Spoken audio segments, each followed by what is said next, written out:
తిరుమల శ్రీవారి లడ్డూ కల్తీ ఎపిసోడ్పై ఎవరి వాదన వారిదే. ఆవు కొవ్వు, పంది కొవ్వు అంటూ నానా యాగి చేసి కోటాను కోట్ల మంది శ్రీవారి భక్తుల మనోభావాలను దెబ్బతీసి మా పార్టీ పైన నింద వేశారు కదా.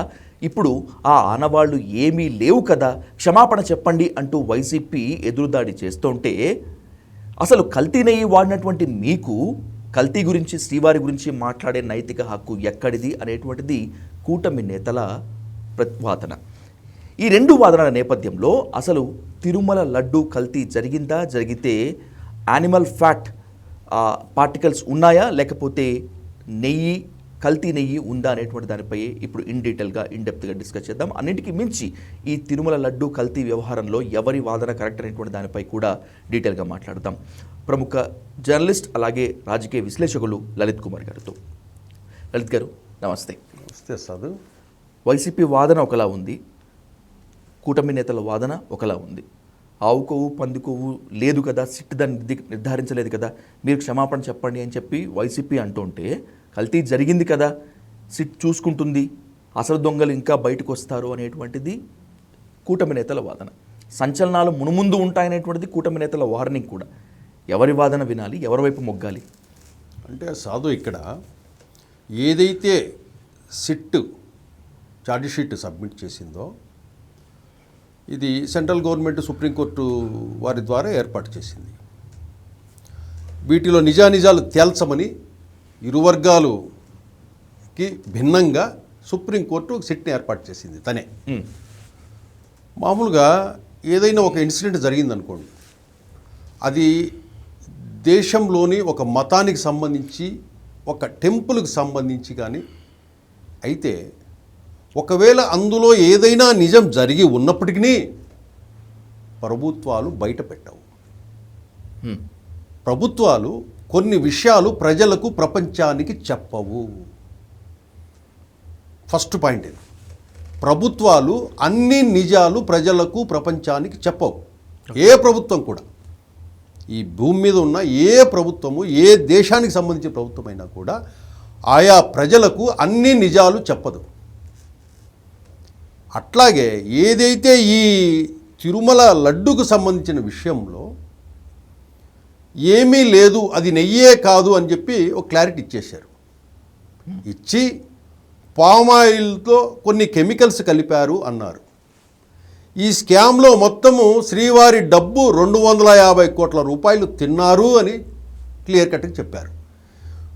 ఈ సిట్ వాళ్ళు ఈ ఏదైతే సబ్మిట్ చేసిన 600 పేజీల ఛార్జ్షీట్లో ఆ లడ్డూలో జంతు మాంసము, జంతు కొవ్వు కలవలేదని ఏ పారామీటర్స్ను తీసుకొని మీరు నిర్ధారించారు అనేది ఆ టెక్నికల్ ఎవిడెన్స్ పెట్టి ఉండాలి అక్కడ ఆ రిపోర్ట్లో.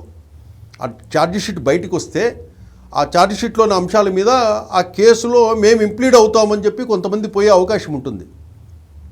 ఏ ప్రాతిపదికన, ఏ పారామీటర్స్ తీసుకొని ఆ లడ్డూకు ఉపయోగించిన, అంటే 2019 నుంచి 24 వరకు జగన్మోహన్ రెడ్డి పాలనలో ఏదైతే లడ్లు తయారు చేశారో ఆ లడ్లల్లో జంతు కొవ్వు కలిపిన నెయ్యిని వాడారు, వాడలేదు అనేది మీరు ఏ పారామీటర్స్ ద్వారా మీరు నిర్ధారించారు అనేది ఒక పాయింట్.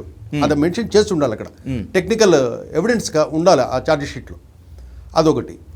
ఒకవేళ ఆ లడ్డూలలో అవి తయారు చేసిన నెయ్యిలో ఒకవేళ ఈ జంతుకు సంబంధించిన, కొవ్వుకు సంబంధించిన ద్వారా తయారు చేసిన ఆ ద్రావకాన్ని కానీ, నెయ్యి అంటాము కానీ, దాన్ని ఒకవేళ ఉపయోగించిన వీళ్ళ రిపోర్టులో, సిట్టు ఎంక్వైరీలో బయటపడిన ఆ విషయాలను ప్రభుత్వము ప్రజలకు చెప్పదు. ఏ ప్రభుత్వము చెప్పదు. ఒకవేళ కూటమి కూడా చెప్పదు అని చెప్పి అనుకుంటే ఇంత రాద్ధాంతం చేసి ఉండేది కాదుగా. ఎలాగైనా కూడా వైసీపీ సనాతన ధర్మానికి హాని తలపెడుతోంది, అరాచకంగా మారింది అని చెప్పడానికి ఇదంతా జరుగుతోంది కదా. రాబోయేటువంటి రోజుల్లో సిట్ దాన్ని నిర్ధారించిన కూటమి చెప్పదా? అంటే కూటమి ఏంటంటే, ఇప్పుడు కూటమి పరిధిలో ఉండింటే కూటమి చెబుతుందా చెప్పదా అని చెప్పేసి మనం డిసైడ్ చేయాలి. ఇప్పుడు సెంట్రల్ గవర్నమెంట్ పరిధిలో ఉన్నప్పుడు ఏమవుతుందో కొన్ని మన రాజ్యాంగానికి సంబంధించిన ఈ దేశానికి సంబంధించిన కొన్ని అంశాలను బయట పెట్టాలంటే కనుక నువ్వు జాగ్రత్త తీసుకోవాల్సి ఉంటుంది.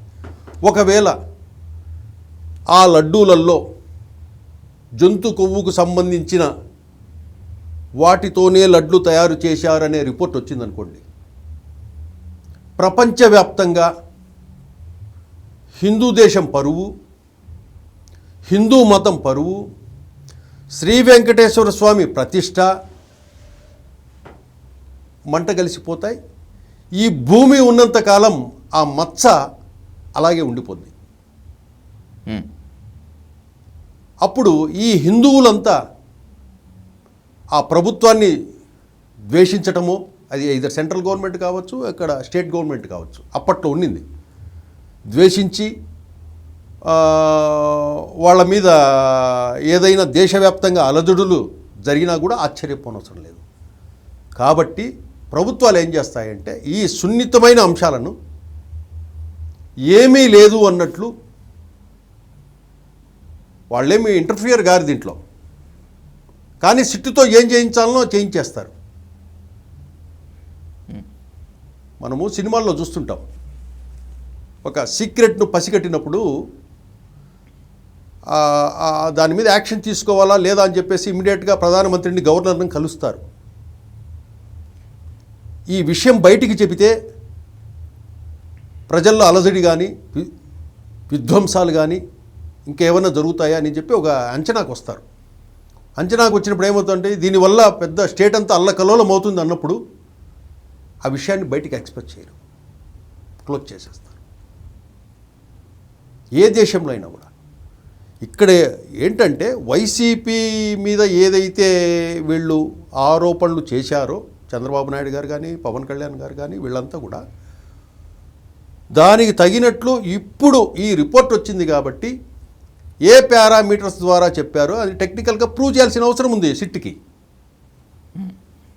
ఈ పారామీటర్స్ ద్వారా ఈ నెయ్యిలో, ఈ లడ్డూలకు వాడిన నెయ్యిలో జంతు కొవ్వు కలపబడలేదు అనేది ప్రూవ్ చేయాలి. అక్కడ ఆ బాధ్యత సిట్ మీద ఉంది. ఇప్పుడు అంతవరకు ఏమైతే అది నెయ్యే కాదు అని ఎప్పుడైతే అన్నారో, మేము చెప్పాం కదా అది నెయ్యి కాదని, మా మీద దుష్ప్రచారం చేశారని చెప్పి వైసీపీ పార్టీ అంటుంది. ఇంకోటి ఏంటంటే ఇక్కడ ఈ వైసీపీ పార్టీకి ఇలాంటి ఏమన్నా చెప్పినా కూడా హిందూ సమాజం మొత్తం నమ్ముతుంది. ఎస్పెషల్లీ ఒక వైసీపీ పార్టీ మీద. వైసీపీ పార్టీ ఈ విధంగా చేసింది అంటానే హిందూ సమాజం మొత్తం ఎందుకు నమ్ముతుందంటే జగన్మోహన్ రెడ్డి క్రైస్తవుడు. కానీ ఇదే జగన్మోహన్ రెడ్డి నేను అన్ని మతాలను నేను అభిమానిస్తాను, ప్రేమిస్తాను, గౌరవిస్తాను, నేను క్రైస్తవుడను అని ఎప్పుడు చెప్పడు. అది మాత్రం చెప్పడు. ఇదే హిందూ మతానికి సంబంధించిన వాళ్ళు చంద్రబాబు నాయుడు నేను హిందువును అంటాడు, పవన్ కళ్యాణ్ నేను హిందువును, సనాతన ధర్మం నాది అని ఆయన అంటాడు. పోనీ ముస్లిం లీడర్స్, ఓవైసీలు ఎవరిని తీసుకున్నా కూడా మేము ముసల్మాన్ అంటారు. అందరూ చెప్తారు వాళ్ళ మతాలని. కానీ ఒక జగన్మోహన్ రెడ్డి మాత్రం నేను క్రైస్తవుడిని అని మాత్రం చెప్పడు. అది చెప్పకపోవడం వల్ల ఏమవుతుందంటే అతను ఏ యాక్టివిటీ చేసిన హిందూ మతానికి సంబంధించి ఆ ట్రాక్ రికార్డ్, అంటే డిక్లరేషన్ మీద సంతకం చేసి దర్శనానికి వెళ్ళాలంటే డిక్లరేషన్ మీద సంతకం చేయడు. ఇటువంటివన్నీ మొన్న కొండ మీద సంఘటనలు, మందు బాటిల్స్ పెట్టి అదే సాక్షి దినపత్రికకు సంబంధించిన వాళ్ళు ఫోటోలు తీసి వైరల్ చేసిన సంఘటనలు ఇట్లాంటివన్నీ ఉన్నాయి ఎగ్జాంపుల్స్. కాబట్టి వైసీపీ పార్టీ జగన్మోహన్ రెడ్డి హిందూ మతానికి సంబంధించిన ఏదైనా చేస్తే కనుక హిందూ సమాజం మొత్తం నమ్మేస్తుంది,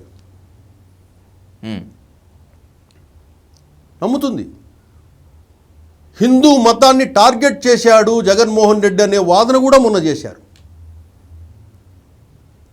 హిందూ మతం మీద అతనికి కక్ష, అందుకోసమే మన తిరుమల కొండ మీద వైసీపీ పార్టీ వాళ్ళంతా ఇవన్నీ చేస్తున్నారు, హిందూ మతం అంటే అతనికి ఇష్టం లేదు అని కూడా మొన్న కూటమి పార్టీ నాయకులు కూడా అన్నారు. ఎందుకంటే ఈ ట్రాక్ రికార్డు, నేను క్రైస్తవునండి, నేను తిరుమల వెంకటేశ్వర స్వామిని గౌరవిస్తాను, నేను ఆయన్ను పూజిస్తాను, ఆయన ప్రసాదం తింటాను అని క్లియర్ కట్గా చెప్పడు ఓపెన్గా. డిక్లరేషన్ మీద సంతకం చేయండి అని చెప్పి హిందూ సమాజం మొత్తము మొన్న డిమాండ్ చేసినప్పుడు, ఈ లడ్డు విషయం వచ్చినప్పుడు తిరుమలకు వస్తానన్నాడు జగన్. వస్తానన్నప్పుడు నువ్వు వస్తే కనుక నువ్వు డిక్లరేషన్ మీద సంతకం పెట్టాలి అన్నారు. అప్పుడు పెట్టరు అని చెప్పేసి వైసీపీ వాళ్ళు వాదించారు. ఈ హిందూ సమాజం అంతా ఏం చేస్తారంటే మా దేవుడి దగ్గరికి వచ్చి నీ దౌర్జన్యం ఏంటి, పవన్ కళ్యాణ్ బిడ్డలతో కూడా డిక్లరేషన్ మీద సంతకం పెట్టించాడు. సోనియా గాంధీ వాళ్ళంతా వచ్చినప్పుడు డిక్లరేషన్ మీద సంతకాలు పెట్టి దర్శనానికి వెళ్తారు. నువ్వు ఎందుకు పెట్టవు అని చెప్పి ఆ డిక్లరేషన్ మీద సంతకం పెడతాడా పెట్టడా అని చెప్పేసి హిందూ సమాజం అంతా ఎదురు చూసింది, జగన్మోహన్ రెడ్డి పెడతాడా పెట్టడాని. కానీ అప్పుడు ఆ ప్రోగ్రాం రద్దు చేసుకున్నాడు. ఏదో ఢిల్లీ నుంచి ఆదేశాలు వచ్చాయి, వార్నింగ్లు వచ్చాయి అని చెప్పి సాగిపోయాడు. ఇదే హిందూ సమాజాన్ని మీరు గౌరవించేటట్టయితే వాళ్ళు అడుగుతున్నట్లుగా డిక్లరేషన్ మీద సంతకం పెట్టడానికి ఎందుకు మీకు ఇబ్బంది? హిందూ మతం మీద, హిందూ సమాజం మీద మీకు గౌరవం ఉంటే, ఆ వెంకటేశ్వర స్వామి మీద మీకు గౌరవం ఉంటే, మీరు నిజమైన క్రైస్తవుడైతే ఇతర మతానికి సంబంధించిన అంశం మీద నువ్వు ఒక సంతకం చేయాలంటే సంతకం చేయవచ్చు కదా, ఎందుకు చెయ్యరు అనేది హిందూ సమాజంలో వైసీపీ పార్టీ జగన్మోహన్ రెడ్డి మీద అది ఉంది. అది జగన్మోహన్ రెడ్డి గారు రెక్టిఫై చేసుకోవాలి. చెప్పండి, మీకు ఎందుకంత భయం? నేను క్రైస్తవుడిని, నాకు అన్ని మతాలు సమానమే, అన్ని మతాలను నేను గౌరవిస్తా, అందరి దేవుళ్లకు నేను దేవాలయాలకు వెళ్తా, అందరి దేవాలయాల ప్రసాదం తింటా నేను అని చెప్పండి. ఎందుకంత ముసుగులో గుద్దులాట? ఓ ప్రెస్ మీట్లో జగన్మోహన్ రెడ్డి చెప్పారు కదా, 4 గోడల మధ్యలో నేను ప్రేయర్ చేసుకుంటాను, బయటకు వస్తే నేను అన్ని మతాలని గౌరవిస్తాను, నేను రాజ్యాంగాన్ని గౌరవించే వ్యక్తిని అని చెప్పి ఒక ప్రెస్ మీట్లో జగన్మోహన్ రెడ్డి గారు చెప్పారు కదా ఆల్రెడీ. మీరు మతాన్ని గౌరవించే వ్యక్తి అయితే, రాజ్యాంగాన్ని గౌరవించే వ్యక్తి అయితే, ఏదైతే టీటీడీ నియమ నిబంధనల ప్రకారము అన్య మతస్థులు శ్రీ వెంకటేశ్వర స్వామి దర్శనానికి వెళ్ళాలంటే డిక్లరేషన్ మీద సంతకం చేయాలని నిబంధన ఉందా లేదా? ఆ నిబంధన మీరు ఎందుకు పాటించరు? మీరు ఆ సంతకం చేస్తే మీ గౌరవం ఇంకా పెరుగుతుంది హిందూ సమాజంలో. మీకేదో రాజకీయ ఇబ్బంది వస్తుందని భయపడి ఆ సంతకం పెట్టకపోవడం వల్ల హిందూ సమాజానికి జగన్మోహన్ రెడ్డి, ఆ హిందూ సమాజము దూరంగానే పెడుతుంది జగన్మోహన్ రెడ్డిని. అది కూడా జగన్మోహన్ రెడ్డి ఆలోచించుకోవాలి. డిక్లరేషన్కి కల్తీ లడ్డూకి ఇంటర్లింకింగ్ ఉందంటారా? కాదు. ఎందుకంటే ఇక్కడ వైసీపీ ఏదైనా చేసింది, జగన్మోహన్ రెడ్డి ఏదైనా చేశారు అంటూనే సమాజం నమ్ముతుందని చెప్తున్నా. హిందూ సమాజంలో 90% వైసీపీ పార్టీ వాళ్ళు జగన్మోహన్ రెడ్డి తిరుమల కొండ మీద ఈ పని చేశారు అంటూనే ఎవరు ఒక మాట చెప్పినా కూడా హిందూ సమాజం మొత్తం నమ్ముతుంది. ఎందుకు ఆ అనుమానాలకు మీరు తావిస్తున్నారు? ఓపెనే చెప్పండి. ఏం చంద్రబాబు నాయుడు గారు చెప్పుకోరా నేను హిందువునని? ఏం పవన్ కళ్యాణ్ చెప్పుకోలేదా నేను సనాతన ధర్మం నేను హిందువునని? ముస్లిం లీడర్స్ కూడా చెప్పుకుంటున్నారు కదా, ముసల్మాన్ మేము. వాళ్ళ పేర్ల పార్టీల పేరే ముస్లిం లీగ్ అనే పెట్టుకున్నారు. అట్లా పార్టీలు పెట్టుకున్నప్పుడు స్వతः డైరెక్ట్గా ఐఎమ్ క్రిస్టియన్, నేను మిమ్మల్ని అందరినీ గౌరవిస్తా, అందరినీ పూజిస్తా, అందరి ప్రసాదాలు తింటా నేను అని ధైర్యంగా చెప్పండి. ఈ అనుమానాలకు తావి ఇవ్వకూడదని నేను చెప్తా. మిమ్మల్ని వేరుగా చూసే ఇదిలో ఉన్నప్పుడు ఆ వేరుగా ఎందుకు చూపించుకుంటారు? మీరు చెప్పి కలవండి, దగ్గరకండి. వాళ్ళు ఏదైతే అనుకుంటున్నారో మాకు ఈ విధంగా అయితే గౌరవిస్తున్నాడని మీకే మంచి పేరు కదా. డిక్లరేషన్ అని చెప్పేసి అంటే దానికి లాజిక్ మాట్లాడతాడు జగన్మోహన్ రెడ్డి. నేను అప్పుడు పెట్టలేదు, 4 సార్లు పోయినాను, 5 సార్లు పోయినాను, ఇంకా ఇప్పుడేంది నాకు డిక్లరేషన్ అంటాడు. ఇది వితండవాదం. మొన్న కూడా ఆ డిమాండ్ బాగా జరిగింది. ఈ కూటమి గవర్నమెంట్ వచ్చిన తర్వాత, ఈ లడ్డూ ఇష్యూ వచ్చిన తర్వాత తిరుమలకు వస్తానన్నప్పుడు యావత్ తెలుగు సమాజం అంతా, ప్రపంచంలో ఉన్న హిందువులంతా జగన్మోహన్ రెడ్డి కొండకొస్తున్నాడు, డిక్లరేషన్ మీద సంతకం పెడతాడా పెట్టడా అని వేచి చూశారు. కానీ యాదృచ్ఛికంగా బై సమాజ్ ఏదో ఇన్ఫర్మేషన్తో ఆగిపోయాడు రాకుండా. ఇప్పుడు తిరుమల లడ్డూలో కల్తీ జరగలేదు అంటానికి జంతు కొవ్వు ఆనవాళ్ళు లేవు అని చెప్పినటువంటి సిట్ని వైసీపీ తీసుకుంటోంది. సో వైసీపీ వాదనని ఇక్కడ ఏకీభవించాలా, లేకపోతే కూటమి వాదన ఏకీభవించాలా? ఓవరాల్గా ఎండింగ్ ఏమవుతుంది? ఇక్కడ ఏంటంటే స్కామ్ జరిగిందా లేదా అనేది ఫస్ట్ పాయింట్, కల్తీ జరిగిందా లేదా అనేది సెకండ్ పాయింట్. కల్తీ జరగలేదు అంటున్నారు. ఏది జంతు కొవ్వుతో చేసిన లడ్డూలు అది చేయలేదు, అది నెయ్యే కాదు, అసలు పాలు వాడలేదు అన్నారు, పామాయిల్ అండ్ కొన్ని కెమికల్స్ కలిపారు అన్నారు. అది కల్తీనే కదా, అది కల్తీనే. అంటే 2019 నుంచి 24 వరకు మీ ప్రభుత్వంలో పామాయిల్ కెమికల్స్ కలిపిన ద్రావకంతో లడ్డూలను తయారు చేసినారు అని ఒప్పుకోవడమే కదా మీరు. దానికి ఒప్పుకుంటారా వైసీపీ? ఇప్పుడు వాళ్ళు ఇచ్చిన రిపోర్ట్ ప్రకారము, సిట్ ఇచ్చిన రిపోర్ట్ ప్రకారము జంతువుల కొవ్వు లేదు, ఓకే. ఇప్పుడు పామాయిల్ను ప్లస్ కెమికల్స్ని కలిపిన దాన్ని వాడారు అని రిపోర్ట్ ఇచ్చారు. దానికి కూడా ఒప్పుకోవాలి కదా. ఎస్, మా ప్రభుత్వంలో పామాయిల్తో కెమికల్స్తో కలిపిన ద్రావకంతో జగన్మోహన్ రెడ్డి హయాంలో లడ్డు శ్రీ వెంకటేశ్వర స్వామి ప్రసాదం లడ్డూలను తయారు చేశారు, ప్రజలంతా ఆ 5 ఏళ్ళు తినింది ఆ లడ్డూలనే అనే దానికి ఒప్పుకోవాలి వీళ్ళు కదా. అంతే కదా, ఒప్పుకోవాలి దానికి. ఎస్, మేమున్న హయాంలో సిట్టు చెప్పిన విధంగా ఆ 20 కోట్ల ఎన్నో లడ్లు తయారు చేశారు. ఆ 20 కోట్ల లడ్లు పామాయిలు కెమికల్స్తో కలిపిన ద్రావకంతో చేశారు అని ఒప్పుకు తీరాల్సిందే. ఇదే వైసీపీ అది మేము ఈ జంతువుల నెయ్యితో జరిగింది కాదు ఇది, అది తప్పు అనేసి ఏదైతే వాదిస్తుందో దీనికి ఒప్పుకోవాలా. అట్లాగే 2019 నుంచి 2024 వరకు శ్రీవారి సొమ్ము ఈ లడ్డూ తయారీకి సంబంధించిన ఆ ద్రావకాన్ని కొనడానికి 250 కోట్ల రూపాయలు తీసుకున్నారా లేదా? సిట్టు చెప్పింది కదా 250 కోట్ల రూపాయలు తినేశారని. తిన్నారా లేదా? ఒప్పుకోవాలి దానికి కూడా. ఎస్, 250 కోట్ల రూపాయలు ఈ పామాయిలు ఇవన్నీ వేసి లడ్డు చేయించామండి, 250 కోట్ల రూపాయలు మేము తీసుకున్నాము, శ్రీవారి సొమ్ము మేము అందరం పంచుకున్నాము అని చెప్పి ప్రకటించాలి కదా. సిట్ దాఖలు చేసింది కేవలం ఛార్జ్షీట్ మాత్రమే. ఛార్జ్షీట్లో సిట్ దాఖలు చేసినంత మాత్రాన అది నిజం అవ్వాలని రూల్ లేదు న్యాయపరమైన భాషలో. పోలీసులు ఛార్జ్షీట్ దాఖలు చేసిన తర్వాత దానిపై వాదనలు ప్రతివాదనలు విన్న తర్వాత ధర్మాసనం తీర్పు చెప్తుంది జరిగిందా లేదా అనేటువంటి దానిపై. సో అప్పటిదాకా ఖచ్చితంగా అన్ని రాజకీయ పార్టీలు సంయమనం పాటిస్తే బాగుంటుందేమో అనేటువంటిది విశ్లేషకుల అభిప్రాయం, అటు వైసీపీ అయినా ఇటు కూటమి అయినా కూడా. సో ఈ లోపల వీళ్ళే తొందరపడి లేనిపోని ఇష్యూ చేసుకుంటున్నారా ఇరు పార్టీలు కలిసి? అది ఇంతే కదా. అంటే ఎప్పుడైతే అది నెయ్యే కాదన్నప్పుడు మేము జంతు కొవ్వు ఎక్కడ కలుపుతాం రా బాబు అని చెప్పి సోషల్ మీడియాలో వైసీపీ వాళ్ళంతా ప్రచారం చేశారు నిన్న మొన్న.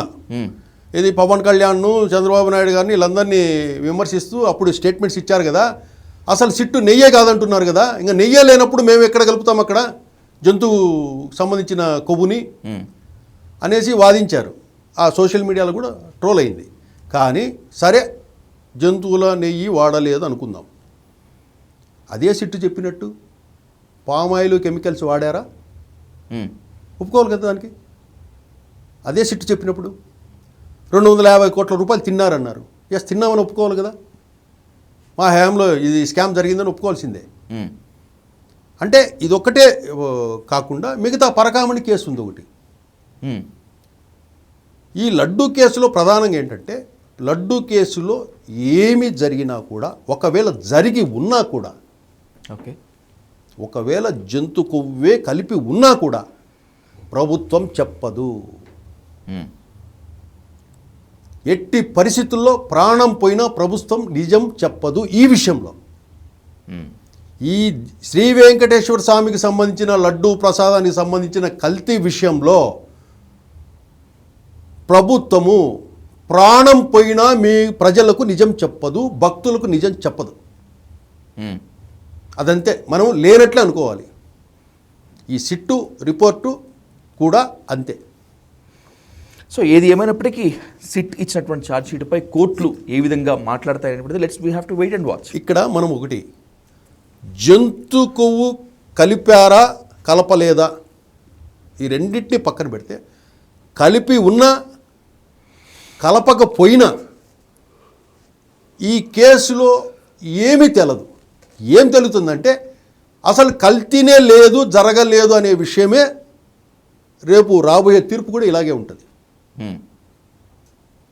అందుకు వైసీపీ పార్టీ కానీ కూటమి పార్టీలు కానీ దీన్ని రప్చర్ చేసుకోకుండా, వీళ్ళిద్దరూ ఎంత రప్చర్ చేసుకున్నా కూడా రేపు ఆ లడ్లలో ఏమీ జరగలేదనే తీర్పే వస్తుంది.